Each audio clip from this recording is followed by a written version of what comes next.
लोकसभा निवडणुकीतल्या शिंदेंच्या शिवसेनेचे उमेदवार जिल्ह्याचे पालकमंत्री आणि राज्याचे रोहियो मंत्री संदीपान भुमरे यांच्या पत्नीच्या उत्पन्नाच्या स्रोतात 2 दिवसात मोठा बदल झालाय।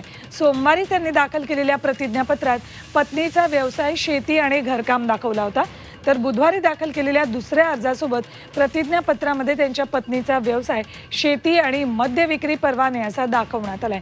भुमरेंनी प्रतिज्ञापत्रात दारू दुकानांची माहिती का दडवली, अचानक प्रतिज्ञापत्रात बदल का झाला, याची चर्चा आता सुरू झालेली आहे। भुमरे हे संभाजीनगरमधले महायुतीचे उमेदवार आहेत आणि त्यांनी 2 प्रतिज्ञापत्रांमध्ये पत्नीच्या व्यवसायाचा वेगवेगळा उल्लेख केला आहे।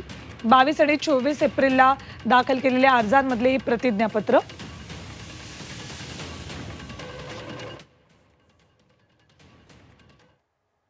तर ही प्रतिज्ञापत्र आणि त्यातले हे गोंधळ म्हणजे विरोधकांसाठी हे आयतं कोलीत म्हणावं लागेल।